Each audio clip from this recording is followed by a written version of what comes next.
And for once, welcome in CBS Sports golf analyst Kyle Porter and Sportsline data scientist Rick Gaiman, two of the four voices that make up the First Cut podcast.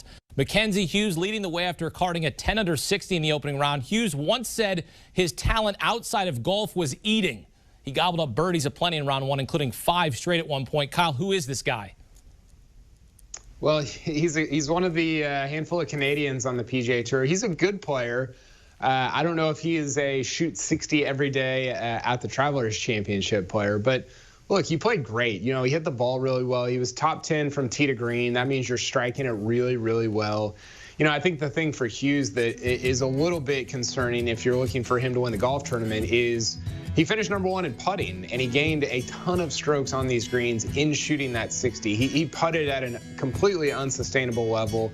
Obviously made the 3 birdies. So he started on the back 9, made the 3 birdies on his back 9, the front 9 on the course, and then left that putt for 59 well short on the final hole. But you know, like I said, he's a good player. He's not. He's a guy that it's a successful season for him to keep his card, to finish in the top 100 of the FedEx Cup standings, to move on to the next year, and to pop up and contend for a tournament every now and then like he's doing this week.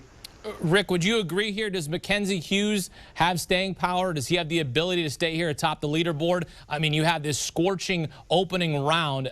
He made the turn, and as Kyle pointed out, he did start on 10. He made the turn at 6 under.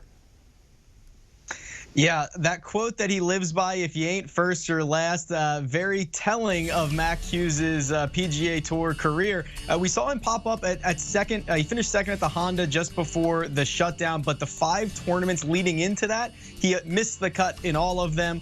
Since the restart, he goes missed cut, then he goes 70th at Harbour Town, now popping up with a 60. It really is the two extremes for Mac Hughes is what it seems like, but I do not think there's much evidence to think that he has staying power throughout the weekend. Obviously going to be very difficult to back up a 60. Which actually, fun fact, you know, he could have shot a 59 today and it would not have been the course record, which is crazy thanks to Jim Furyk's 58 that he shot here. But it's really unrealistic to think that Mac Hughes will be in contention too much longer. Rory McIlroy hot on the heels of Hughes at 7 under in a 3-way tie for second. 6 birdies, an eagle, and a bogey. Rick, what did you see from Rory in the opening round?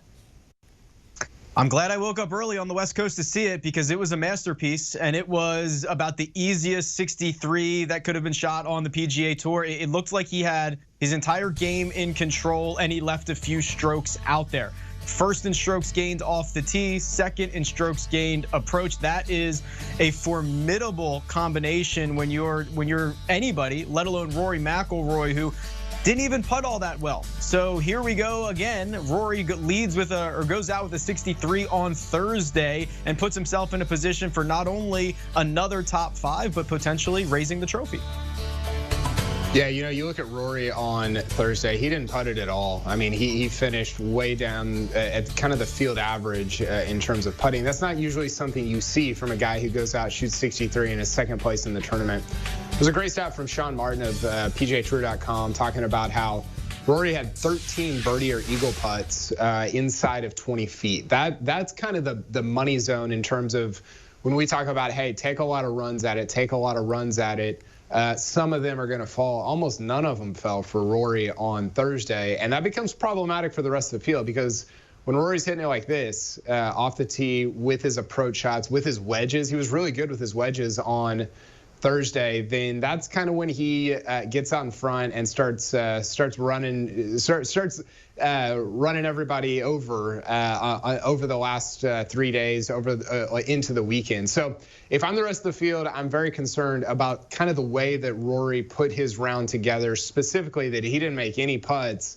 And that's probably not going to last. He is going to make some putts on Friday. He is going to make some putts on Saturday. If he keeps hitting it like this, he's going to win by 5 or 6 strokes. 3-way tie for second is Rory McIlroy, and there's a group of players at 6 under, including 50-year-old Phil Mickelson, who played bogey-free in round 1. Among lefties' 44 PGA Tour titles are the 2001 and 2002 Travelers Championships. Kyle, what's the path for Phil to win this week at TPC River Highlands? Well, he's got to keep hitting it like he is. You know, I was really surprised on Thursday how well he hit the golf ball. I went on HQ on Wednesday and said that I had no idea what the path forward was for Phil to win a golf tournament. So, of course, he comes out and shoots 64 in the first round to get in competition. And, you know, if you're a Phil fan, you have to be encouraged. Again, statistical profile, it matters. It's not like he was just pouring in 30 and 40-foot putts. He's hitting the golf ball really well. And, you know, this is a course where he's got a good history. He's won a couple times here.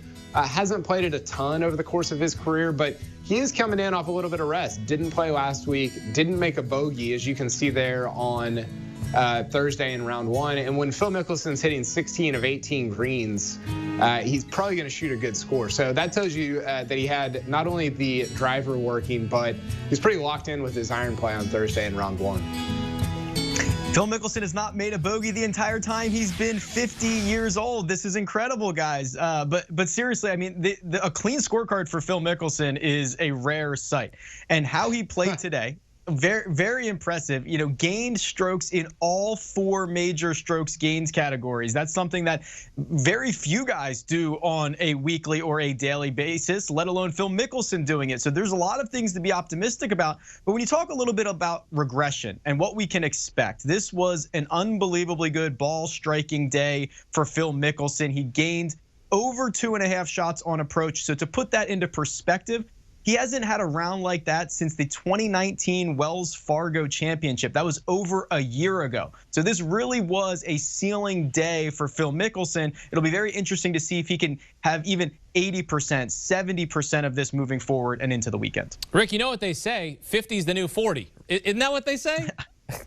I've heard that, yes. All right, who surprised you guys the most in round one? Kyle, was that lefty for you? Yeah, it was. You know, like I said, I did not see him playing like that coming in. And you're watching him play alongside Bryson, alongside Rory, and you expect Rory and Bryson to have the rounds that they have, but he's keeping up with them. You know, he is, you know, multiple holes. They all have 12-foot birdie putts. They all have eagle putts. It was really impressive just because of how well, especially Bryson has been playing, and Rory's obviously the best player in the world. So for Phil, and maybe he gleaned energy off of that and was excited about trying to keep up with them, trying to keep pace with them. But he really did, and it's not, that's just not something I expected coming in, and I was really impressed by the way he played.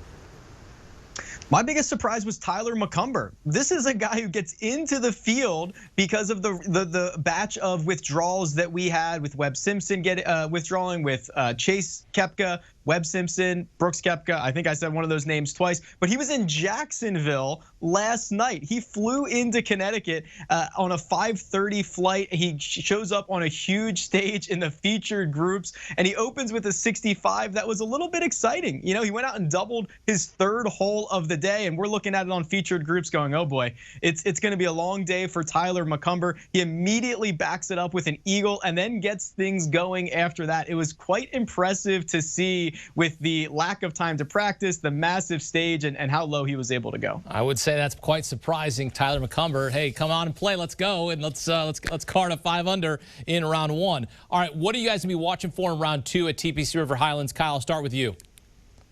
Yeah, for me, it's Rory. You know, if I'm Mackenzie Hughes and I'm 10 under, I'm looking at it like Rory actually has the lead. You know, I do not feel comfortable with a 3-stroke lead over Rory, especially with the way he hit it on Thursday. And look, like I said, we've seen this before. This is the story of how Rory puts together wins. He runs out in front on Thursday, Friday, goes super low on one of these days, puts together just a thrilling round, and then he closes on Sunday. So I'm really interested to see what his round on Friday is like. He's going to start from probably pretty far back because he goes off in the afternoon, but I expect more fireworks from him on Friday and on into the weekend.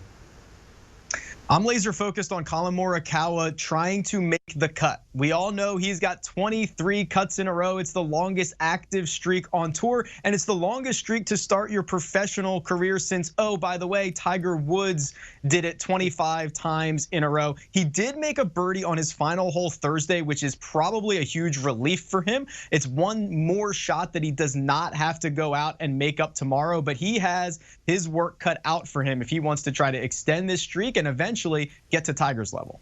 Rick, Kyle, great stuff as always. We appreciate the hard work here on HQ. I know you guys are sun up to sundown here providing awesome content. Appreciate the insight.